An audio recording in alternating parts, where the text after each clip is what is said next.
Hallo Leute. Heute mit Dr. Andi.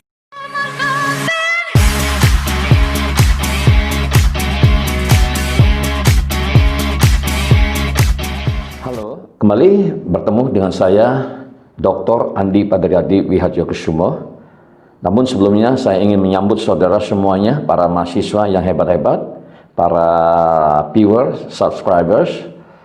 Selamat datang pada channel Dr. Andi Padriadi Wihadjokusumo, channel pendidikan tentunya. Kali ini kita akan mengikuti sebuah diskusi, dan saya yakin diskusi ini sungguh sangat menarik yang akan disampaikan oleh para mahasiswa magister pasca sarjana manajemen pariwisata.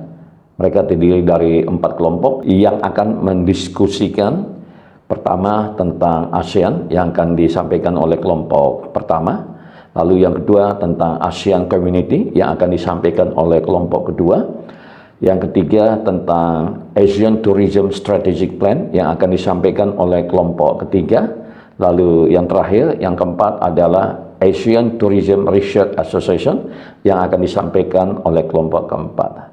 Mari kita ikuti, saya yakin dan percaya ini merupakan diskusi yang sungguh sangat luar biasa. Kembali dari kampus saya mengucapkan selamat belajar, semangat terus, maju terus, Indonesia sukses. See you again. Bye. Stability, peace and order in the ASEAN region so that it can continue development in all fields and can encourage Indonesia to become a more advanced country. Number 2, establishing cooperation in the field of development and accelerating economic advancement, among other expanding trade, investment, tourism, science and technology, as well as in the field of education. Number 3, as a forum for Indonesia to fight for national interests in Southeast Asia region and common interests in international forums. ASEAN coordination. Agreed to foster ASEAN coordination in accelerating the exchange of information about travel, especially regarding health standards and other steps needed by ASEAN members in controlling the spread of COVID-19 through increased operation of the ASEAN Tourism Crisis Communication Team. ASEAN as a single tourism destination. Number 1, this cooperation also include implementing appropriate policies and measures to increase trust between domestic and international visitors to South Asia. Number 2, includes standards and guidelines in improving safety, and health factors in other tourism-related industries. It was also agreed that tourism would support the development of the post-COVID-19 crisis. Selamat siang teman-teman semua, kelompok 2. Selamat siang. Hari ini kita akan membahas tentang ASEAN Community, sebagaimana tadi sudah kita presentasikan di awal di hadapan Pak Triadi. Nah, jadi kita sekarang melanjutkan untuk mendiskusikan tentang ASEAN Community. Baik, ASEAN Community itu sebagaimana kita ketahui adalah merupakan masyarakat ekonomi ASEAN kalau untuk di Indonesia kita menyebutnya, yang terdiri dari 10 negara ASEAN yang bertujuan untuk membentuk suatu single market yang tujuannya adalah untuk melakukan perdagangan, kemudian jasa investasi, modal, dan tenaga kerja. Next, Pak.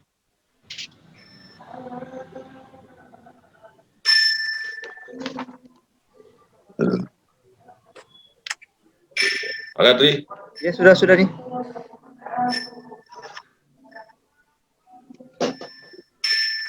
Nah, ini adalah peta dari ke-10 negara members dari ASEAN Communities. Nah, lanjut Pak.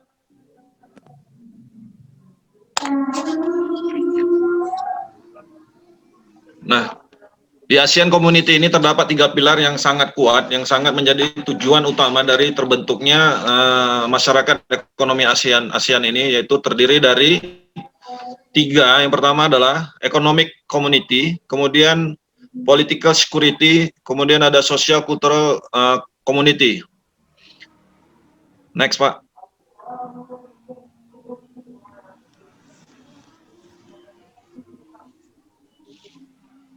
Putri. Nah, ini adalah gambaran atau bentuk dari pilar ASEAN Community tersebut, di mana negara-negara ASEAN sudah berkomitmen untuk melaksanakan ketiga pilar ini menjadi satu tujuan yang utama dari terbentuknya ASEAN Community tersebut. Lanjut, Pak.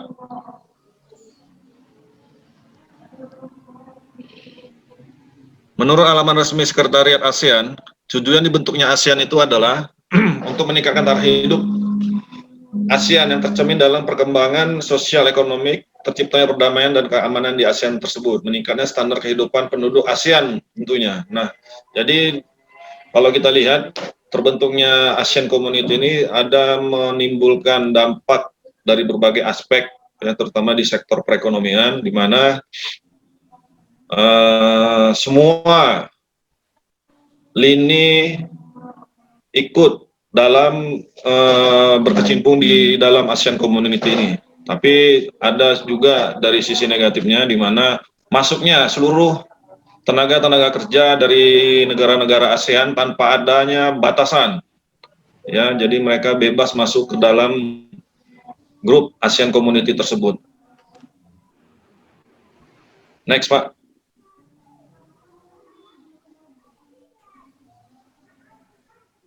Nah, ini adalah gambaran dari flowchart dari ASEAN Community tersebut, di mana ada single market and production base, kemudian ada competitive economic region, kemudian ada equitable economic development and fully integrated region, the global economic.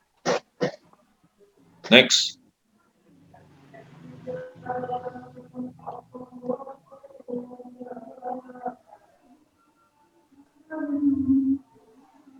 Nah, ASEAN Economic dibentuk untuk ke depannya, yaitu tahun 2025, di mana dideklarasikan di Kuala Lumpur. Dan ini adalah wujud dari komitmenan dari terbentuknya ASEAN Community ini. Nah, mungkin di bagian berikutnya bisa dilanjutkan oleh Pak Rizky. Silakan Pak Rizky.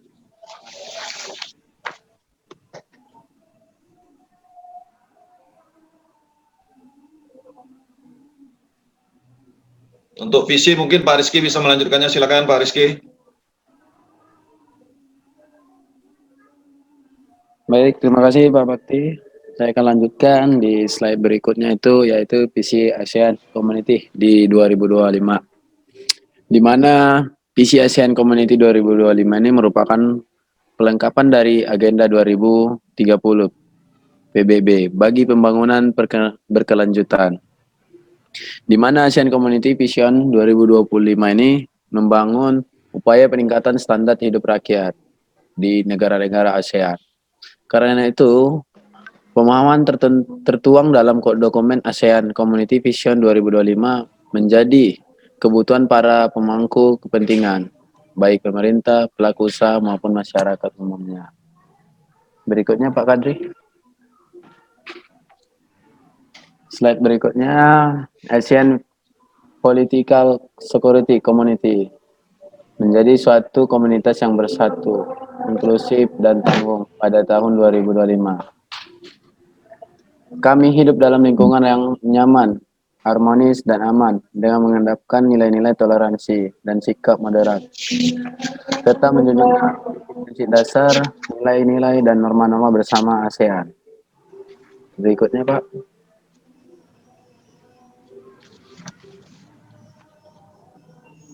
Nah, selanjutnya karakteristik dan elemen ASEAN Politics Security Community 2025 ada 4. Tertera di slide berikut. Komunitas yang berbasis aturan, kawasan yang damai, serta lintasan ASEAN di kawasan yang dinamis dan berwawasan keluar. Kapasitas dan keberadaan institusional ASEAN yang kuat. Selanjutnya, Pak.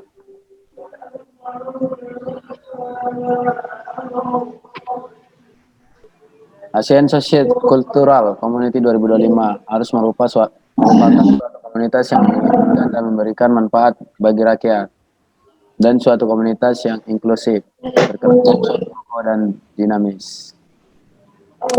Pak.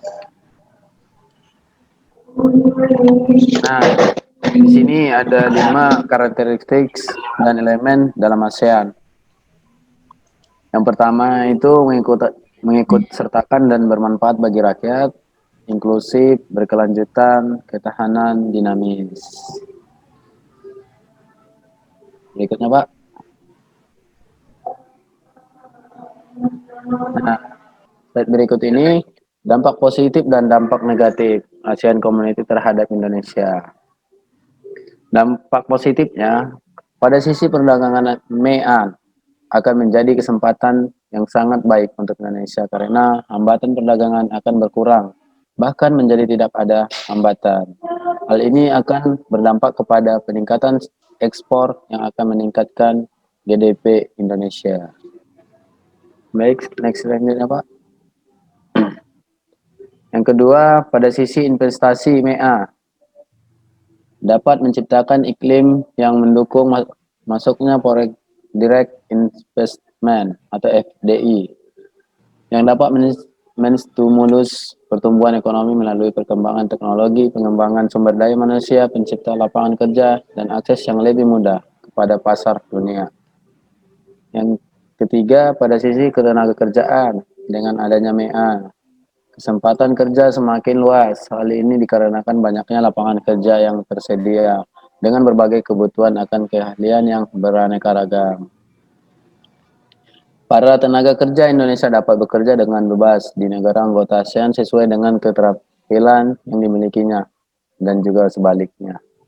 Oke, slide berikutnya nanti akan dipaparkan teman saya juga, teman Pak Daud. Kami persilakan, Pak. Saya akan beberapa tujuan. Kira-kira slide-nya ada Pak Andri? Atau saya langsung pintas saja ya? Sudah. ASEAN Economic Community memiliki beberapa tujuan, yaitu antara lain yang pertama untuk mengetahui bentuk komunitas ekonomi ASEAN itu sendiri. Kemudian yang kedua, untuk mengetahui manfaat dari komunitas ekonomi ASEAN. Yang ketiga, untuk mengetahui dari dampak dan peluang Indonesia dalam komunitas ekonomi ASEAN itu sendiri. Nah, yang keempat, untuk mengetahui strategi pembangunan sumber daya manusia, khususnya Indonesia dalam persaingan di komunitas ekonomi ASEAN itu tersebut. Selanjutnya, manfaat ASEAN Economic Community untuk negara ASEAN itu antara lain ya, yang pertama penurunan dan penghapusan tarif yang telah disesuaikan dengan the roadmap for integration of ASEAN atau dalam singkat RIA, yaitu pada tahun 2010 untuk ASEAN ada ASEAN 6 dan tahun 2015 untuk tambahan itu ada Kamboja, Laos, Myanmar, dan Vietnam. Selanjutnya yang kedua yaitu penghapusan non tarif beris ya, merupakan suatu manfaat yang didapatkan oleh anggota ASEAN karena untuk mewujudkan integrasi kawasan ekonomi sesuai dengan ASEAN on Protocol and Notification. Nah, yang ketiga itu trade facilitation. Dengan adanya fasilitas perdagangan ini diharapkan seluruh anggota ASEAN akan tercipta suatu lingkungan yang konsisten, transparan, serta dapat diprediksi dalam transaksi perdagangan internasional sehingga dapat meningkatkan perdagangan dan kegiatan usaha kecil dan menengah atau UKM, serta menghemat waktu dan mengurangi biaya transaksi. Kemudian yang keempat yaitu harus bebas jasa, yaitu pada dasarnya menghilangkan hambatan-hambatan perdagangan jasa yang terkait dengan pembukaan akses jalur atau market akses. Nah, yang kelima, harus bebas investasi atau penanaman modal asing dalam arti PMA yang diharapkan akan meningkatkan dalam hal penanaman modal, baik dari dalam ASEAN maupun dari luar ASEAN. Nah, karena dengan penanaman modal asing ini akan meningkatkan tingkat kesejahteraan warga ASEAN itu sendiri. Nah, yang keenam, harus bebas modal. Untuk mendukung transaksi keuangan yang lebih efisien, sebagai salah satu sumber pembiayaan pembangunan, memfasilitasi perdagangan internasional, mendukung pengembangan sektor keuangan dan meningkatkan sektor ekonomi itu sendiri. Nah, yang ketujuh, harus bebas tenaga kerja terampil. Akan membuka seluas-luasnya lapangan kerja, seperti yang diberikan tadi, kepada seluruh warga ASEAN. Para warga negara ASEAN itu sendiri dapat keluar masuk di kawasan ASEAN itu tanpa hambatan dan persyaratan yang berbelit-belit. Selanjutnya saya serahkan untuk selanjutnya ke ketua. Jadi presentasi saya. Terima kasih ketua. Baik. Habis ya Pak Kadri ya. Kita buka diskusi aja. Pak Joel, silakan. Masih ada. Kita diskusi aja. Oke. Baik. Silakan kalau ada yang mau disampaikan atau dikomentari. Izin mau nanya sih, bukan nanya sih, cuma mau kita diskusikan aja. Jadi kan selama ini kan ASEAN Community. Baik. ASEAN Community ada efek yang udah kita rasakan lah. Apa ya Pak Bakti ya? Kalau misalnya katanya itu kan kita meningkatkan perekonomian, menambah pekerjaan ini apa? Mereka yang ke Indonesia atau gimana? Atau semua orang di ASEAN bisa bebas bekerja kemana aja di negara ASEAN atau gimana nih?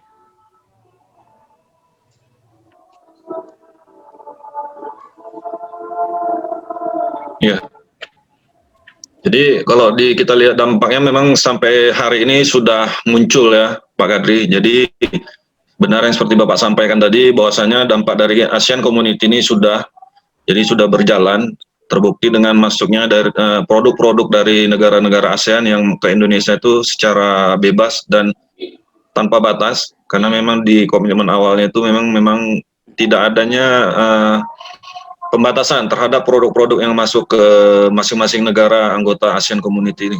Kemudian untuk dari sisi tenaga kerja, seperti yang kita ketahui, memang di agreement-nya itu memang sudah muncul bahwasanya dari setiap anggota ASEAN Community itu memang mereka bisa masuk ke negara-negara anggota, khususnya untuk tenaga kerja.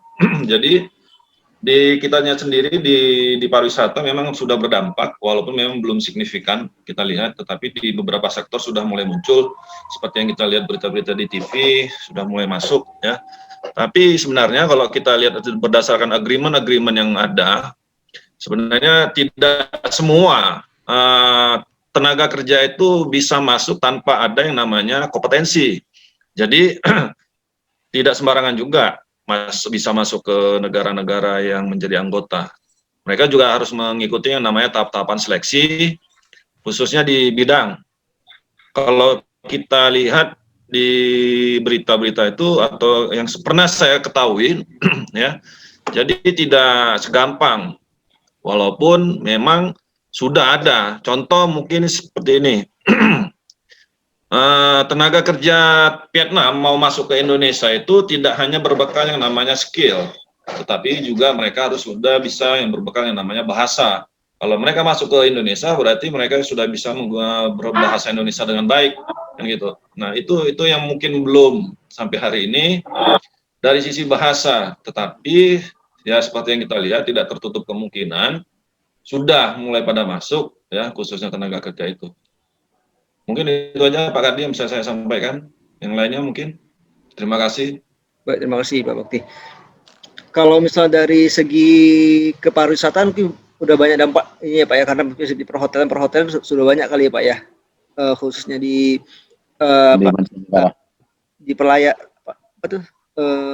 di pelayaran gitu Pak, apa sih namanya?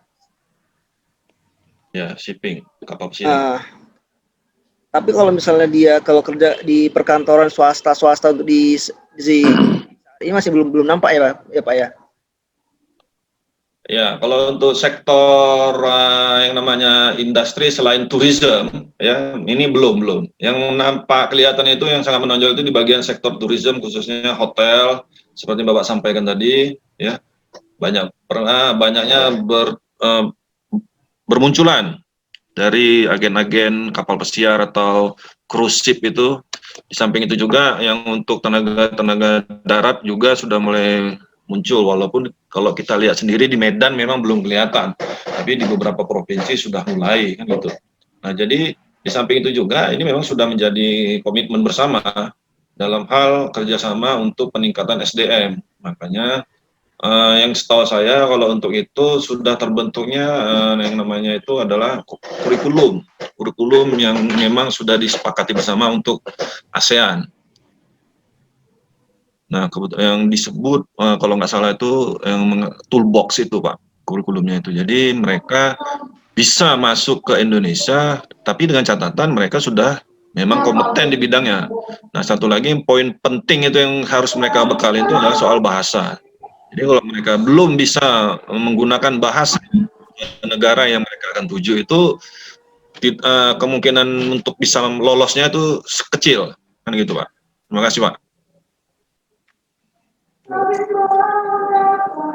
Pak bisa ini ada yang kita diskusikan tadi selain tenaga kerja perekonomian produk terus ada yang mau kita ini lagi diskusikan lagi. Ada sih satu lagi. Baik. Boleh satu Kalau lagi memang Pak. sudah. Iya Pak, silakan Pak. Ada di sisi 4 pilar nih.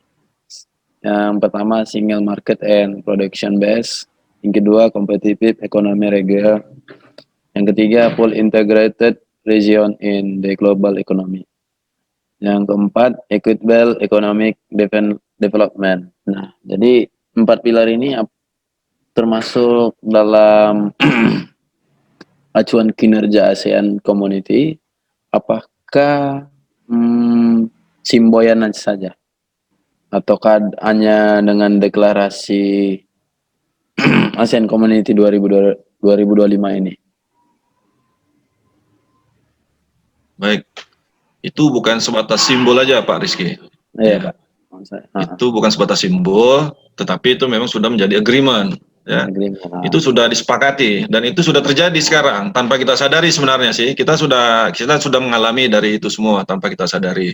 Hanya saja kalau setahu saya untuk wilayah di Indonesia itu untuk di provinsi kita sendiri itu memang belum kelihatan sangat signifikan, masih kecil ya. Jadi beberapa sektor aja, terutama di bidang perdagangan. Kalau di perdagangan iya itu sangat-sangat banyak kita lihat di pasaran itu produk-produk dari negara-negara ASEAN, khususnya dari Vietnam kan gitu, kemudian dari Singapura, apalagi dari Singapura itu dari dulu kan gitu. Jadi kalau untuk bidang perdagangan itu sudah sangat apa. Kemudian untuk dari security politikalnya itu memang belum. Hanya saja ini sedang mungkin digodok lagi, membicarakan tentang bagaimana caranya untuk bisa kawasan ASEAN ini betul-betul aman dari sisi political security-nya. Seperti yang kita ketahui bersama, masih banyak gangguan-gangguan dari negara-negara di luar ASEAN, khususnya itu mungkin dari ya China, Amerika. Mereka masih mau mencaplok beberapa daerah-daerah yang mereka klaim bahwasanya itu adalah kawasan mereka, kan gitu. Jadi kalau politikal ini memang belum maksimal, masih ada negara-negara yang mau mencoba-coba. Nah, mungkin kalau sudah ini jadi pool terbentuk di bidang security politikal ini, mungkin seperti yang dikomitmenkan awal itu ASEAN ini sudah bisa menjadi suatu saingan untuk Eropa ya. Nah, itu yang bisa saya sampaikan. Terima kasih Pak. Oke Pak, saya rasa cukup Pak, padat. Terima kasih Pak. Oke, baik. Kalau memang sudah cukup diskusi yang kita sampaikan, saya rasa sampai di sini ya. Pak Kadri, mungkin nanti bisa langsung dikirim ke Dr. Patriadi hasil bahasan kita ini hitung-hitung tambah-tambah nilai, Pak. Ya, terima kasih pada teman-teman semua, Pak Daud, Sama-sama. kemudian Pak ada Pak Bakti. Rizky, ada Pak Joel, kemudian Pak Gadri selaku host kita hari ini. Saya ucapkan terima kasih banyak. Mudah-mudahan kita dalam lindungan Tuhan Yang Maha Esa dan tetap sehat Amin. dan terhindar dari COVID-19. Amin, amin. Amin. Wabarakatuh. Waalaikumsalam. Waalaikumsalam. Baik, selamat sore buat teman-teman semua. Yang kami hormati Bapak Dr. Padriadi. Terima kasih Pak sudah selalu memberikan arahan kepada kami. Kami dari kelompok 3, saya dengan Nova Syafitri, kemudian ada teman-teman yang lain yaitu ada Putri Anggia Nasution, ada Rosana Dewi Wulan, ada Ibu Wahyu, dan ada Bapak Muhammad Yusuf Dalimunte. Melanjutkan presentasi yang tadi sudah kami presentasikan melalui grup kelas dengan teman-teman yang lainnya. Berikut kami presentasikan hasil diskusi kami terkait ASEAN Tourism Strategic Plan 2016 dan sampai 2025.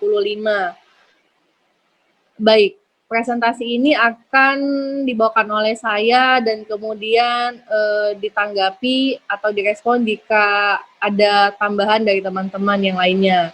Next. ASEAN atau Association of Southeast Asian Nation itu pada awalnya itu disebut juga dengan Perhimpunan Bangsa-Bangsa di Asia Tenggara yang mana didirikan pada tahun 1967, tepatnya pada tanggal 8 Agustus, yang mana anggotanya yaitu Brunei Darussalam, Kambodia, Indonesia, Laos, Malaysia, Myanmar, Filipina, Singapura, Thailand, dan Vietnam. Kemudian, adapun visi dari ASEAN ini sendiri pada tahun 2025 nanti diharapkan ASEAN akan menjadi destinasi pariwisata yang berkualitas, yang menawarkan pengalaman ASEAN yang unik dan beragam, serta akan berkomitmen pada pembangunan pariwisata serta bertanggung jawab secara inklusif, berkelanjutan, sehingga nantinya dapat berkontribusi secara signifikan bagi kesejahteraan sosial ekonomi dan khususnya masyarakat ASEAN. Kemudian, untuk pariwisata sendiri, komunitas ASEAN dan ASEAN Tourism Strategic Plan 2011 dan 2015 itu pada awalnya itu bertitik kepada pariwisata dan komunitas ASEAN, sehingga yang menjadi pilar masyarakat ekonomi ASEAN, pariwisata itu dianggap merupakan salah satu faktor prioritas untuk integrasi pada tahun 2015. Dan pariwisata merupakan komponen penting perekonomian semua anggota ASEAN. Itu menurut WTTC pada tahun 2013 untuk negara-negara anggota ASEAN. Satu, mengenai ASEAN Tourism Strategic Plan ini, dari tahun 2019 dan sampai 2015 itu berkembang ke strategi selanjutnya itu untuk periode 2016 sampai dengan 2025, yang mana berdasarkan strategic plan pada tahun 2011 sampai 2015 untuk mencapai integrasi yang dicita-citakan oleh para pemimpin ASEAN, para menteri pariwisata ASEAN mengadopsi ASEAN Tourism Strategic Plan pada tahun 2019 sampai 2015. Yang mana dibangun di atas pencapaian pariwisata ASEAN dari 19 langkah di bawah peta jalan untuk integrasi. Kemudian dikolaborasikan juga dengan hasil review kinerja pariwisata ASEAN yang dilakukan pada tahun 2010 sampai dengan 2018. Kemudian juga digabungkan dengan hasil pertemuan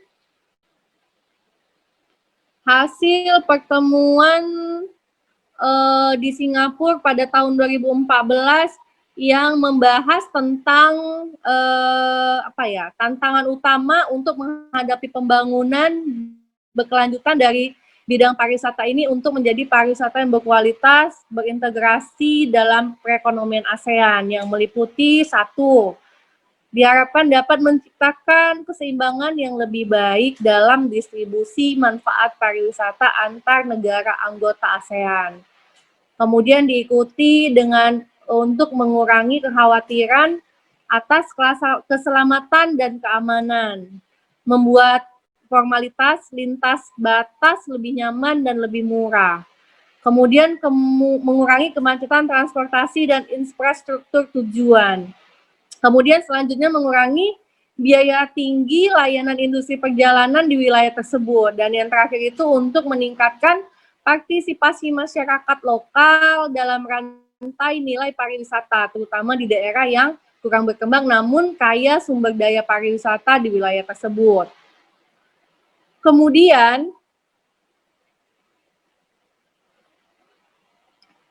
yang kedua itu kita di sini akan membahas tentang area fokus ASEAN Tourism Strategic Plan pada tahun 2016 sampai 2025.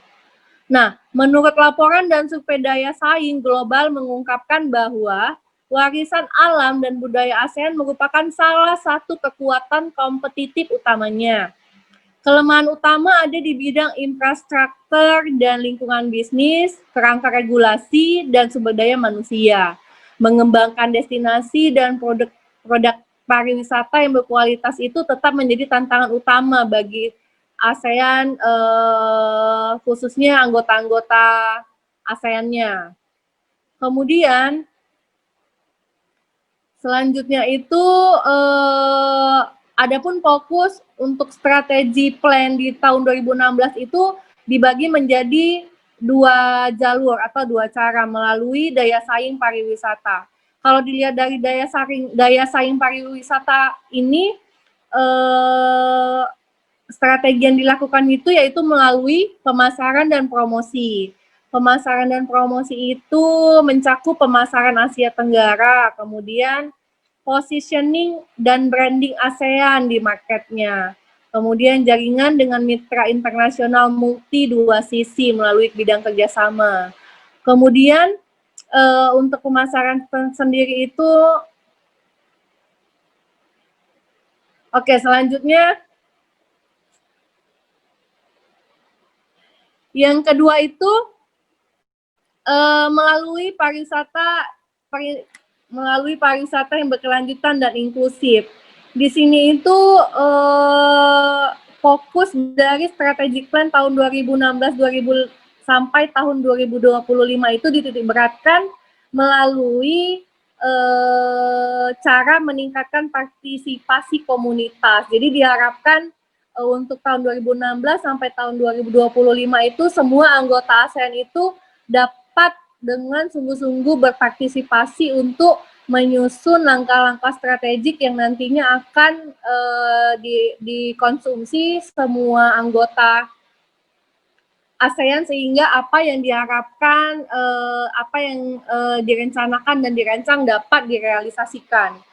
Kemudian yang selanjutnya yaitu melalui keamanan dan keselamatan dan perlindungan aset.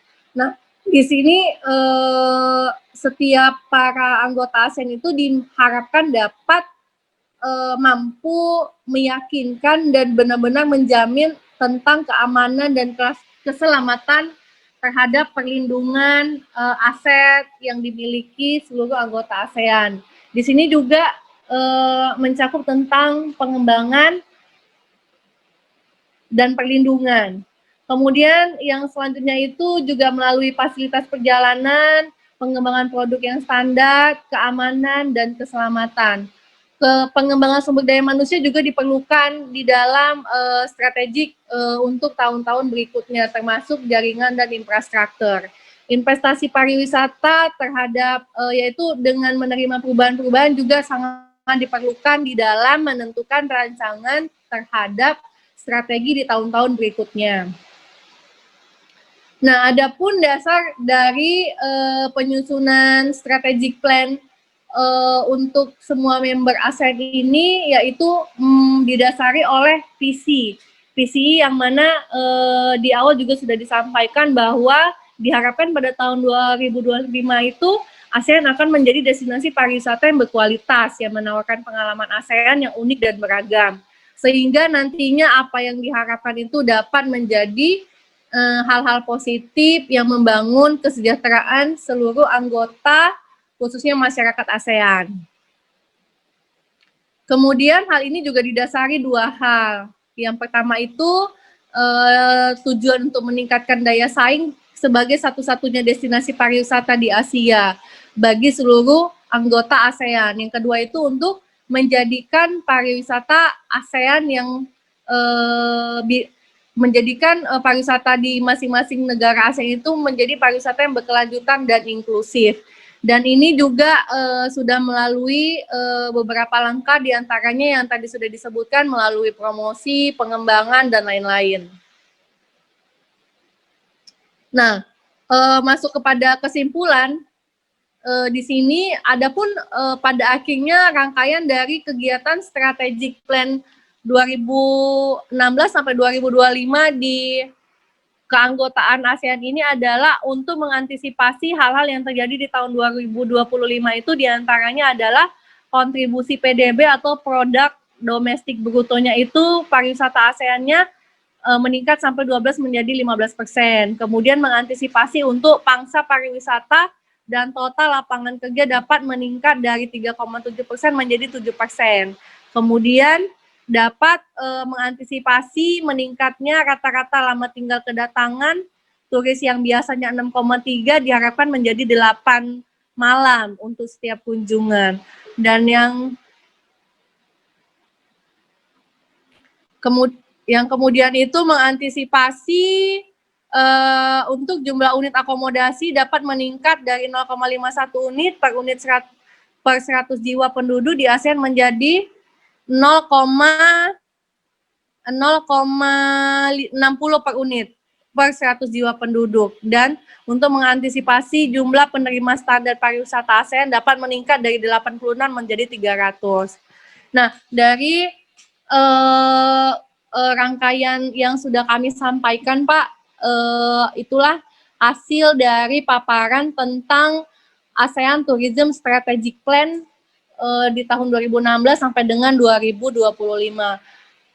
Untuk selanjutnya mungkin ada teman-teman yang ini sudah dari hasil buah pikir kami, Pak. Jadi dengan demikian berakhirlah presentasi kami dari kelompok 3. Mudah-mudahan Bapak dapat mereviewnya dan mengevaluasi hasil diskusi kami. Terima kasih. Kami dari kelompok 3 mengucapkan selamat sore Pak, sehat selalu. Oke, kalau sudah terikat mudah-mudahan kita mulai ya bahas tentang ATRA. Ini ATRA ini adalah salah satu asosiasi yang ada di bawah naungannya ASEAN yang tugas utamanya adalah melakukan riset dan inovasi.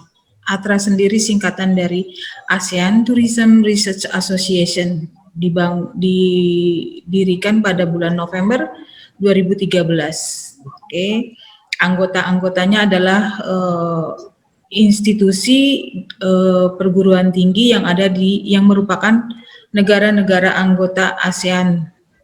Untuk Indonesia, perguruan tinggi yang menjadi anggotanya ATRA itu adalah STP Bandung, Sekolah Tinggi Pariwisata Bandung, dan Universitas Trisakti. Ini yang menjadi anggota ATRA untuk Indonesia. Dan kemudian ATRA ini boleh saja yang menjadi anggota itu tidak dari perguruan tinggi, tapi bisa individual.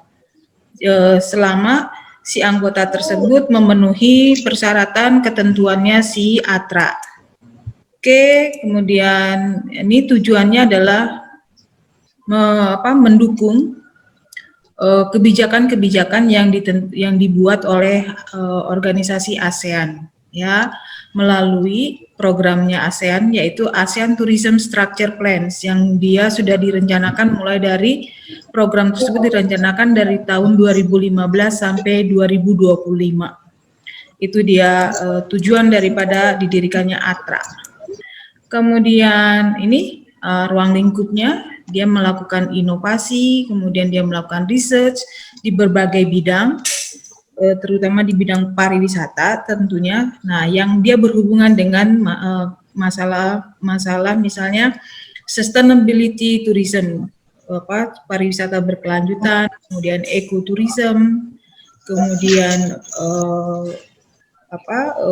tourism planning, kemudian pengembangan pariwisata regional, kemudian mengembangkan pariwisata yang cross border antar lintas negara, kemudian melakukan training untuk kompetensi para pekerja di bidang pariwisata, kemudian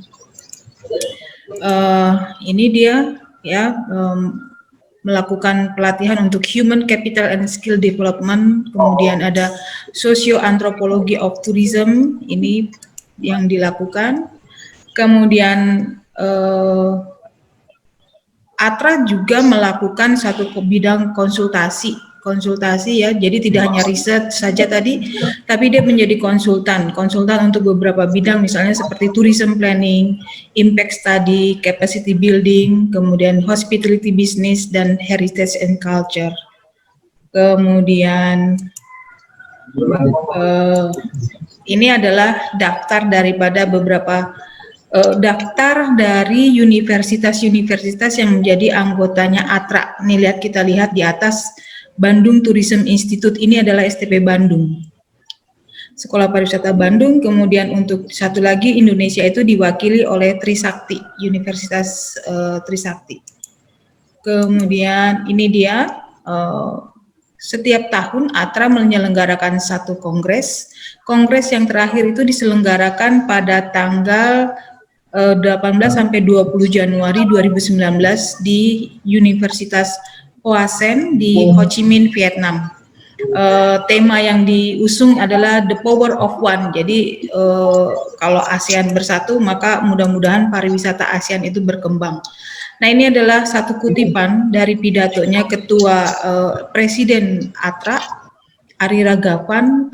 Dia mengatakan bahwa tahun 2015 ASEAN itu mencapai memberikan pertumbuhan ekonomi untuk pariwisata, memberikan pertumbuhan ekonomi kepada ASEAN itu sampai di angka 105 juta. Kemudian bertambah di tahun berikutnya, ya bertambah di posisi ke-6 tahun 2006, di posisi 10 besar di tahun 2016. Kemudian di 2007 kita ASEAN dalam kegiatan pariwisata meningkat beranjak ke posisi nomor 7. Nah, harapannya adalah di tahun 2020 ini kita pariwisata kita akan menaik di posisi ke-5, itu harapannya.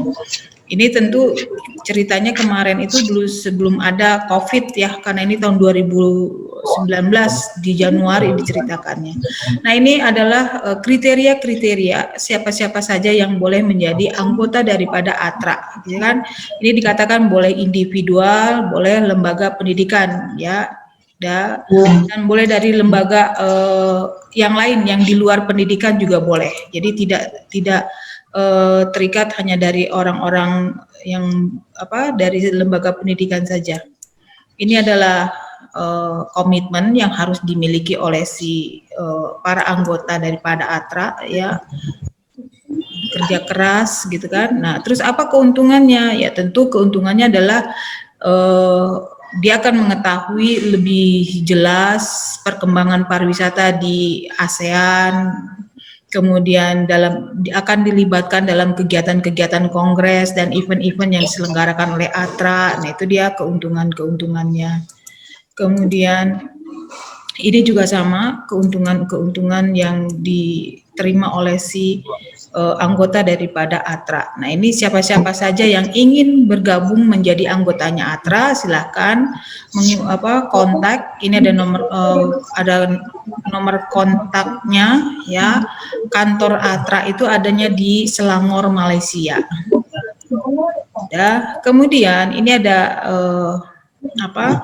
event yang baru saja diselenggarakan oleh ATRA, yaitu pada tanggal 27 Agustus, ATRA itu menyelenggarakan forum pariwisata yang ke-7, Seven ATRA Tourism Forum.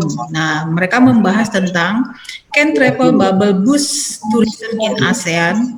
Jadi bubble ini adalah gelembung kalau kita main sabun-sabunan kan ada gelembungnya tuh, gelembung-gelembung. Nah, itulah yang disebut dengan bubble. Jadi maksudnya di sini si bubble boost itu adalah di era COVID saat ini, COVID-19 saat ini kan pariwisata banyak yang vakum tuh. Nah, untuk meningkatkan pariwisata kembali di kawasan ASEAN, maka akan lebih baik kalau antar negara di ASEAN ini, yang 10 negara ini, membuka batas-batas negaranya, borderline-nya. Jadi memberi kesempatan kepada warga-warga negara yang ada di ASEAN untuk melakukan perjalanan, tapi hanya antar satu negara dengan negara yang lain gitu. Jadi hanya misalnya Malaysia dengan Indonesia, terus balik dia ke Indonesia, terus Malaysia dengan Singapura gitu, atau misalnya yang dekat Laos dengan Kamboja gitu. Jadi tidak lagi terbangnya itu Indonesia, Singapura, Malaysia, Thailand gitu, enggak. Nah, karena kan resikonya tinggi tuh. Jadi supaya kegiatan pariwisatanya berkembang, maka mulailah sekarang membuka batas negara. Jadi dilakukan perjalanan pariwisata, tapi hanya antar satu negara dengan negara yang lain saja gitu. Jadi hanya dan yang terdekat, misalnya Indonesia dengan Malaysia, atau Indonesia dengan Singapura, atau Thailand dengan Malaysia. Nah, jadi hanya segitu gitu, hanya antar dua negara saja. Itulah yang disebut dengan si bubble boost. Yang ini tujuannya adalah untuk meningkatkan kembali pariwisata di era COVID-19 ini. Nah, itulah dia yang kita bahas tentang si ATRA. Oke, mungkin ada yang perlu kita bahas di sini.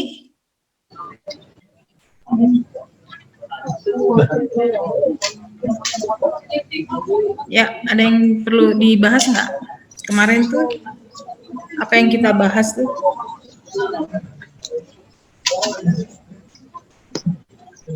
Yana, tolong di-unmute dulu. Oke. Ya, Bu, izin. Yep. Ibu Silakan. izin. Ya, silakan. Ya, silakan. Izin Bu. Saya ingin tanya perihal apa saja bentuk dukungan kebijakan yang dilakukan ATRA untuk ASEAN. Ini dukungannya itu dia melakukan riset-riset tentang pariwisata yang ada di kawasan Asia Tenggara, misalnya di kawasan 10 negara yang menjadi kawasan Asia Tenggara. Nah, sayangnya memang ATRA-nya sendiri tidak mengupload ya hasil yang mereka lakukan gitu. Jadi kemarin kita sudah coba kan cari apa saja yang sudah dia hasilkan, tidak ada, hanya saja dia mengatakan bahwa dia melakukan konsultasi, riset, kemudian dia melakukan inovasi. Nah, mungkin inilah salah satu yang dilakukan oleh ATRA, yaitu ini kongres yang mengenai Can Travel Bubble Boost Tourism in ASEAN. Nah, inilah mungkin hasil yang salah satunya mendukung kegiatan di ASEAN ya. Kira-kira begitu ya, Bu? Ya, mungkin itu inovasi yang terbaru ya, Bu. Ya. Betul. Mungkin bentuk research-nya mungkin mereka mengadakan survei seperti itu kali ya, Bu ya? Iya betul. Seperti juga yang mereka berperan dalam mendukung tujuan yang ATSP itu, ASEAN Tourism Structure Plan, ya 2015-2025 itu kali ya, Bu ya? Iya. Baik, terima kasih Ibu. Terima kasih, Bu. Ya, ada lagi? Izin, Bu. Yap. Ada, Bu. Boleh, Bu. Silakan. Bu, saya mau nanya, Bu. Contoh kerjasama bagaimana di bidang pariwisata antara SCP Bandung dengan ATRA? Contohnya gimana?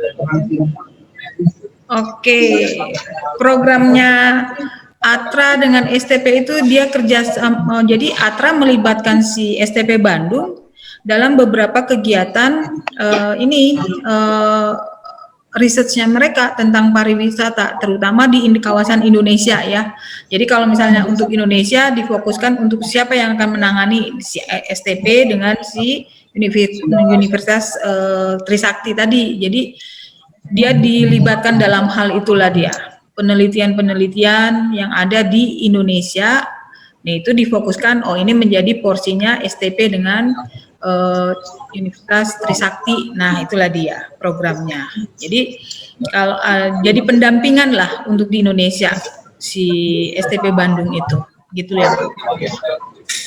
Berarti untuk sementara baru itu aja ya Bu yang kerjasama dengan baru sekarang itu baru baru STP baru 2 aja ya Bu ya.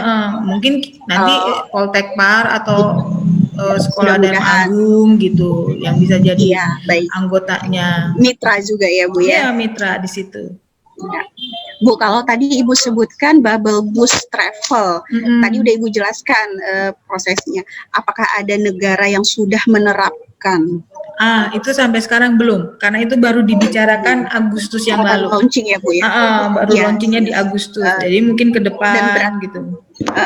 Berarti belum terukur juga seberapa keefektifannya dalam mencegah penyebaran COVID-19 ya Bu ya? Belum terukur juga ya Bu? Belum terukur karena belum dilaksanakan gitu. Jadi bubble boost ini bisa merangsang kegiatan pariwisata di ASEAN, nah itu belum ketahuan karena belum dilakukan ya. Nah itu dia, orang masih kayak Malaysia kemarin lockdown lagi, terus orang juga takut dengan Indonesia gitu kan. Kita masih di ban sama berapa negara tuh.